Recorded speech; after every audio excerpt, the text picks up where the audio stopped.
everyone, it's Monica from ABBA Property Management, and today we're getting the real scoop about somebody who knows the industry in and out. Here we have Salvatore Rina, who's going to be answering a couple questions today. Most importantly, let's talk about where he came from and what made him get into the industry. Hi, good morning, Monica. Thank you for having me. What really made me get into the industry, to tell you the truth, was in 2006 when real estate prices were exploding and people were buying without having any type of income or assets. So you saw an opportunity for yourself? Yes, at that point in time, I just said, let me just wait this out and see what happens.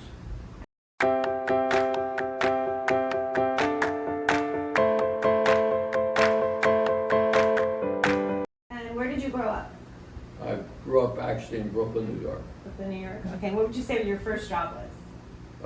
My first job was it was a truck driver. Nice. So you drove trucks all around the country, world? No, locally, just back and forth to piers, picking up containers. I had a great job where my bosses were not the smartest knives or the sharpest knives in the drawer, and I was pretty sharp. And when they had a problem, even though I was young, they would ask me how to solve it. What is the hardest part about owning property? The hardest part is infrastructure, and infrastructure is super important. Infrastructure is going to be your plumbers, electricians, handymen, things like that. The tenants are another subset of problems, which if you do own property, you do not want to actually know your tenants. So you say, like, you'd have to have a really good team. That would be like the most important thing about owning property. You're right, and it took a long time to put a team together. Because I would get tradespeople that were okay, but they really couldn't make a living because they didn't have enough, enough of a customer base. So what I did was I promised them, even though I would pay them less, I would guarantee them a job no matter what. As long as they did a good job, they would get paid every week. And you have to be very consistent with that. That means if you don't, you have to sacrifice your own well-being for these people.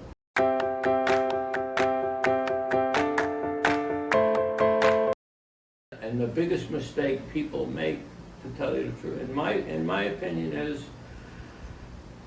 they might refinance a property. It's a score. They'll get like a few $100,000 when they refinance. And by the way, that's not taxable because you're actually borrowing money from a bank. They'll go out and buy themselves a Ferrari or something that they really don't need. Instead of putting the money away, saying, you know what, this is a building block to buy another property. So that's what really made you successful. Right. Having that mindset. Right, so what happens is, you're right, we were able to, between what I had in New York and what I had in Florida, I was actually dealing with banks every year. Refinancing, buying, refinancing, buying. It was just a cycle of like building a house, starting with a foundation and then just raising the house from the ground up. And then once you have enough, then what happens is you might have to go into a different, you'll segue into a different operation, all right? So what do you wish you knew before you owned property? That I should never buy condos, And why would you say that? because you have no control.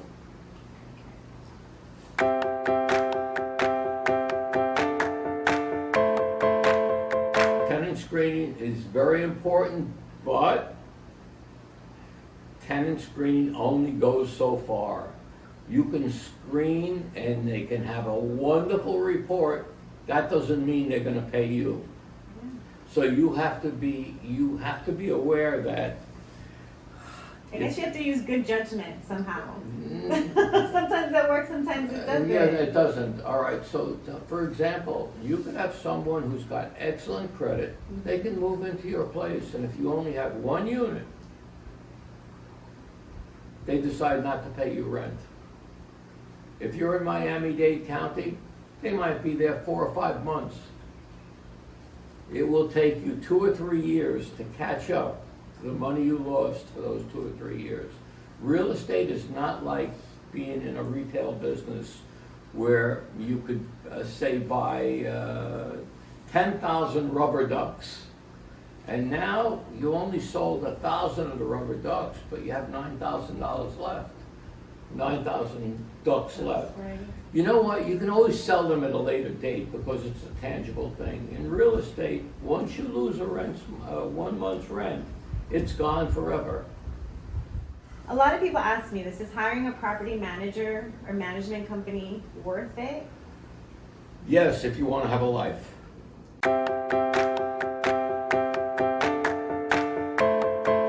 So, last question. For someone wanting to buy their first rental property, what would be your advice to them? If you're going to buy your first rental property, buy at least a duplex. Don't buy a single family home. And with the duplex, at least you'll have, it's unlikely you'll have both problems with both tenants. So this way you're covered cost-wise on one end of the property rather than the other end. To house flippers, and a lot of people like to do that. With house flipping, you'll never generate enough money to get into the big leagues for the most part. And the big leagues is if you want to do a commercial loan, if it's less than $1 million, the bank doesn't want to deal with you.